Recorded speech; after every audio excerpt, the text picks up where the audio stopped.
It looks like our wild pineapple that was half dead when we planted it in this kind of nasty ground that's hard to dig in is starting to thrive. Here is a maple tree that came down possibly during Hurricane Helene.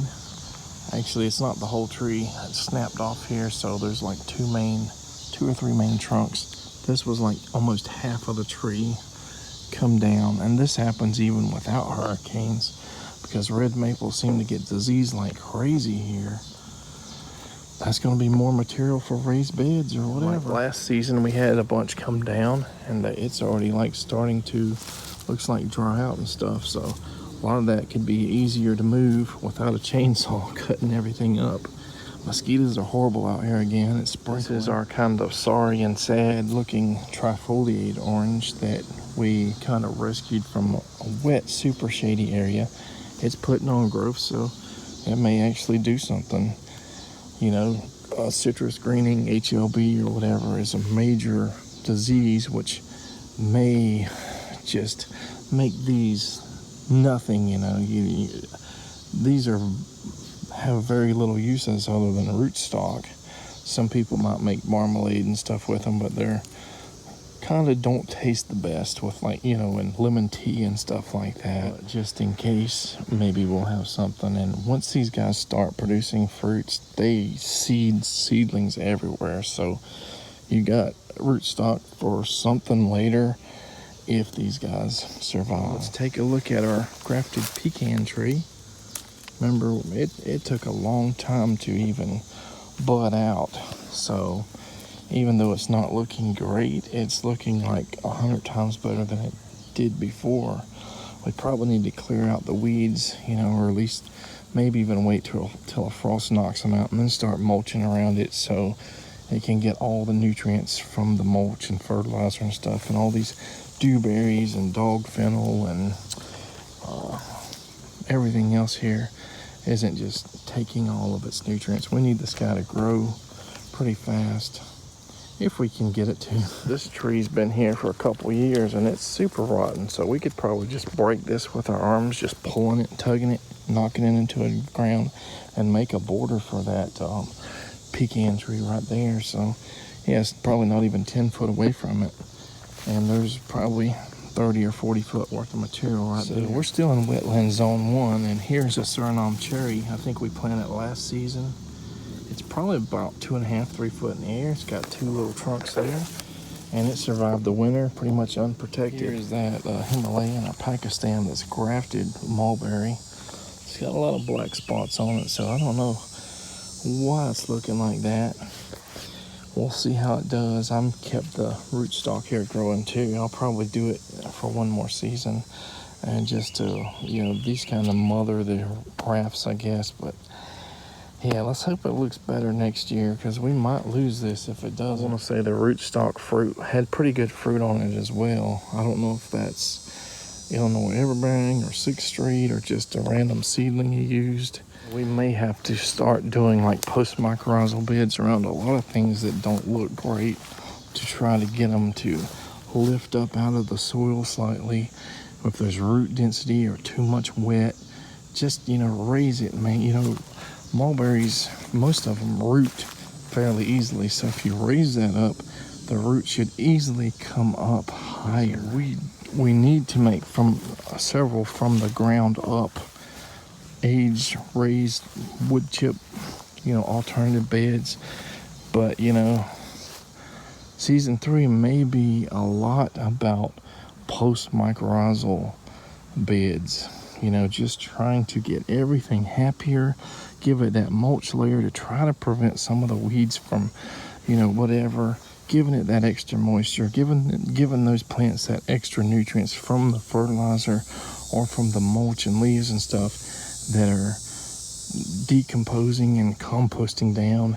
And like I said, giving those plants all those nutrients of these pineapple guavas. If you've been watching along, you know that they get super stressed in any super hot days and weeks that they have drought, like not rain every other day or so. So that'll help with them, but also we need the ground clear, because most people pick them, I think, when they drop to the ground.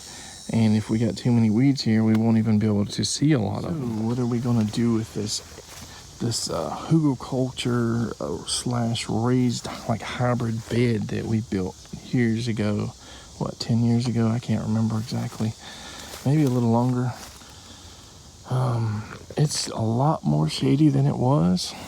A lot of that has to do with me putting a mulberry tree plant, trying to rescue an oak tree that I'm going to have to cut down. And I may not kill it, I might just cut it down, let it regrow, cut it down, let it regrow. And putting this invasive tree here that I got a little sprout, and I thought it might have been a sumac, but I think it's like one of those rain trees or something. And they grow fast. I probably need to cut it down before it gets big, although it is probably 25 foot in the air right now. So one of the things our shrubs or small trees I have, it's probably as tall as the mulberry now, the dwarf everbearing. And I'm thinking I'm going to put my other cultivar somewhere in here to see if when it flowers, they both flower, if they will pollinate each other and bring berries here, because these guys are supposedly self-fertile, self-pollinating, but this has flowered probably 5 or 7 times or more for me over the years. Never produced a berry at all. So it seems to be not in Florida, or maybe it's just that specific cultivar. I don't know. If you've been watching our videos, like all of our garden videos, not too long ago I talked about, I got my gumi shrub again. The third time I'm going to try to plant it somewhere, probably in one of these aged wood chip raised alternative beds. I had such a struggle keeping autumn mallows and gumis alive. We had a gumi that probably lived 5 or 7 years, but instead of growing, it kind of died back a little bit more every year until it just didn't exist anymore. I should have tried to rescue it a long time ago and moved it to some place, a pot or anywhere that it might have did well in. I've had it up in the air, in case it didn't like water, had it down low in case it did like wet soil.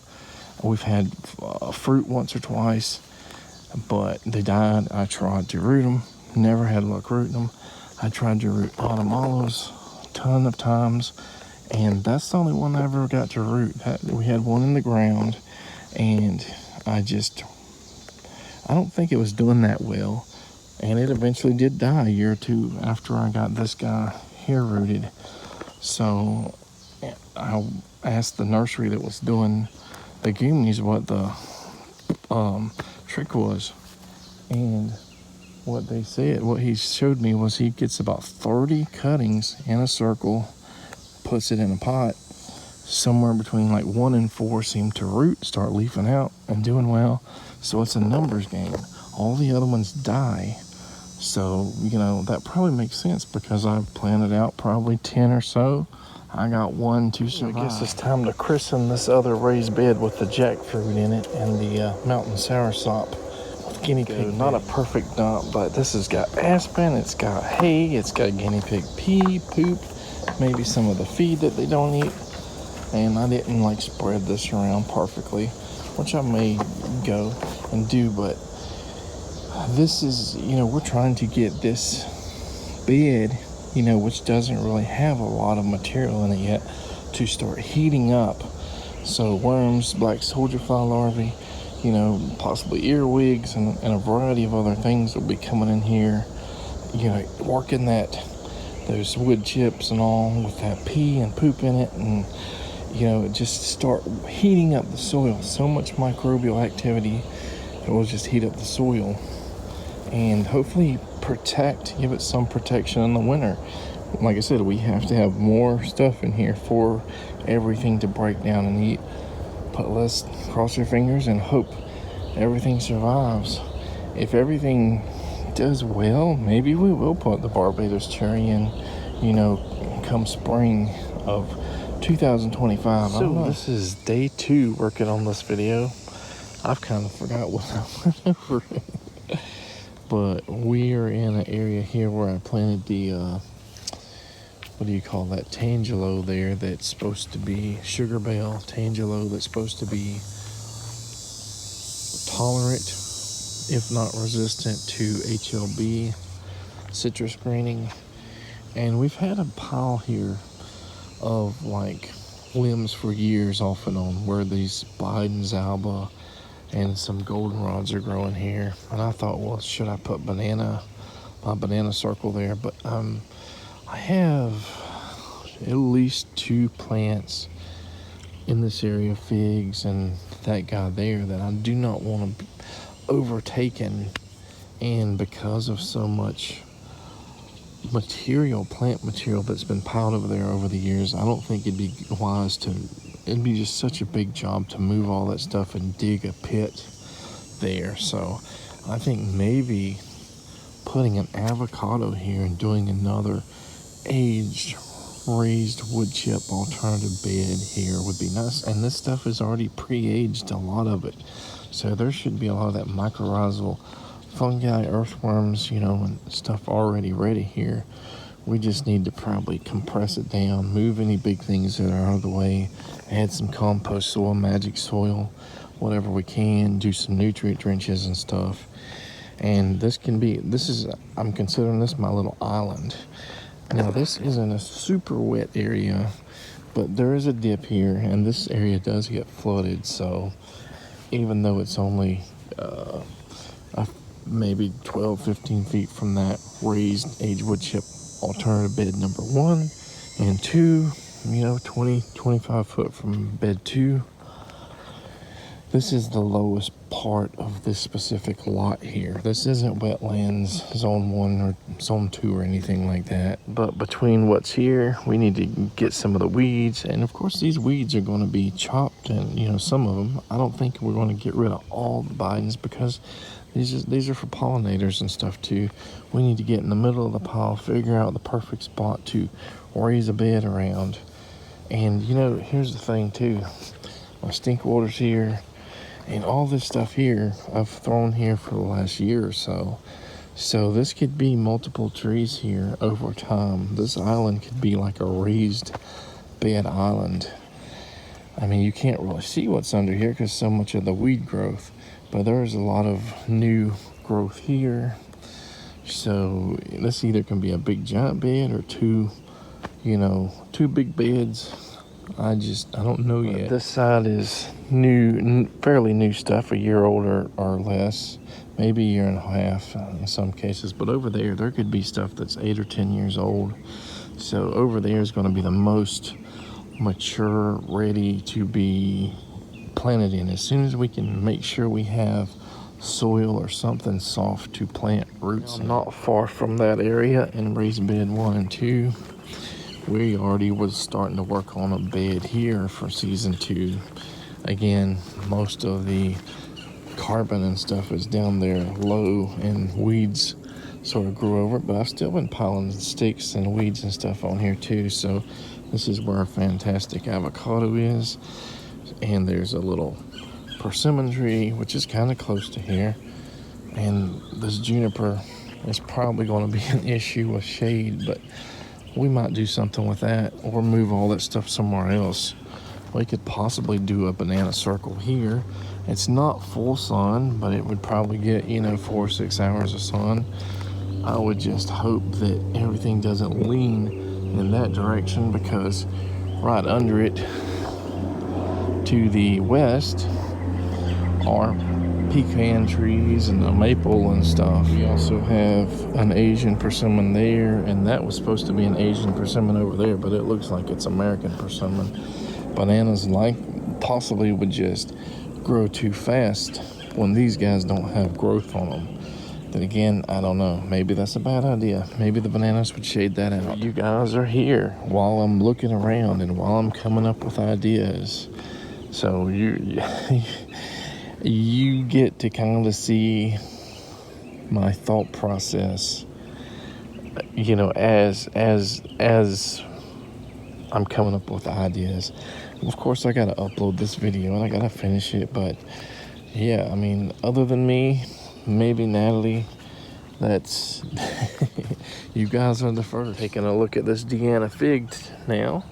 Still pretty green. There's a little spot there, or I don't know what that is, scar, scab.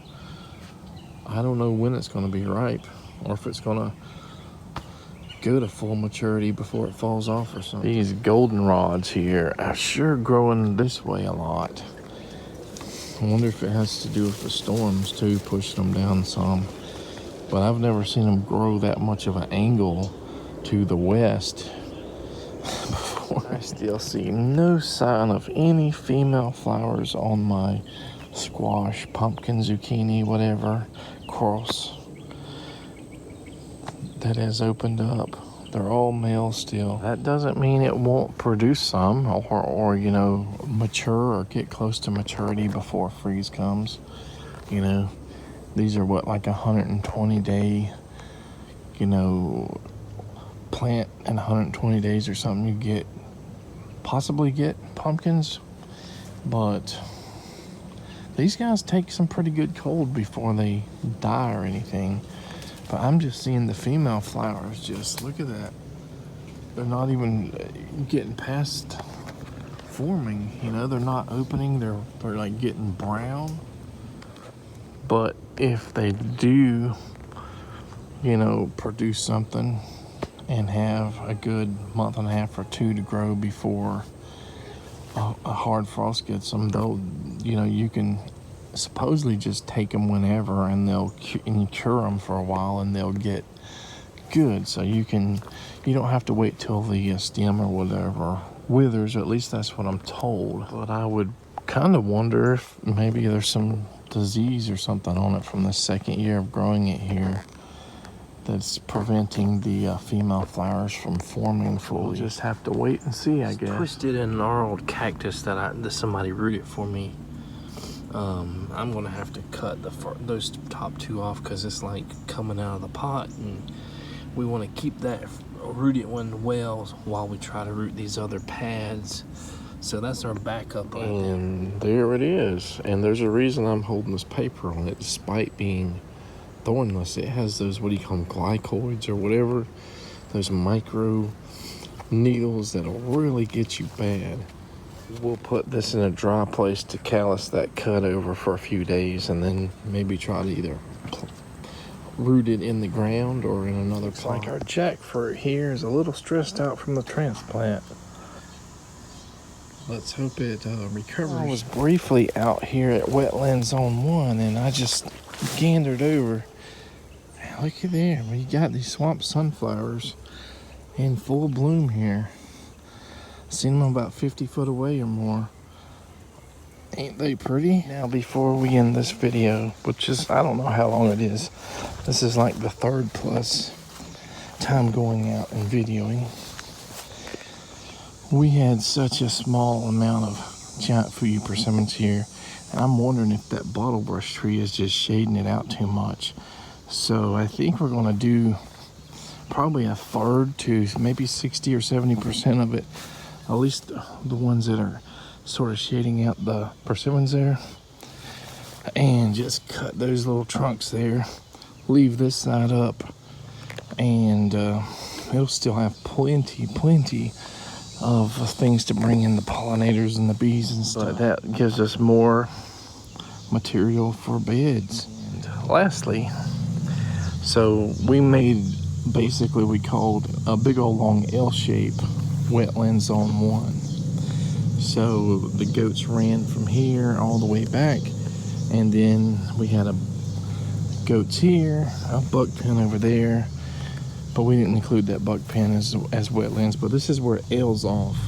So this place here with the big giant Himalayan male mulberry and the pecan, and where I planted that pineapple bromeliad or wild pineapple, is part of it. But over there where we had chicken coops and stuff before, where the maple tree fell, I like to sort of call it the impossible garden. Hard to dig.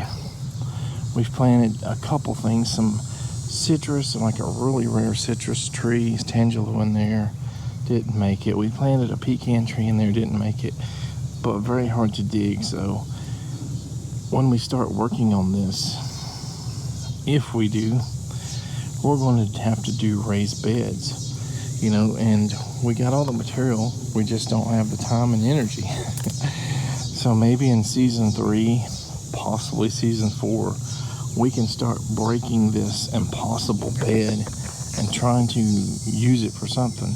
Bad thing is there's so much shade here, so you could probably still do avocados and stuff there.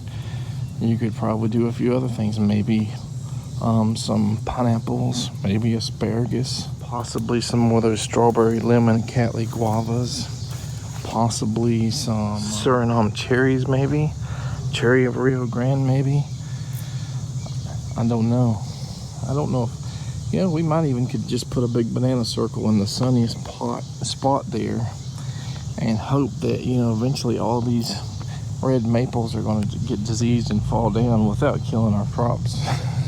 Of course, but yeah, they get so diseased, you can see the dead and fall down in 30-40 foot sections, and they could be dangerous here if they're by a house, which, you know, you see it hit that on the top of that chicken coop, and that's not the first big limb or whatever that fell in there. That's probably number 3. So it's probably not the best idea to go so close to winter and get more avocados, you know, because we'd have to protect them at least the first season in a pot and try to keep them alive from flooding and cold.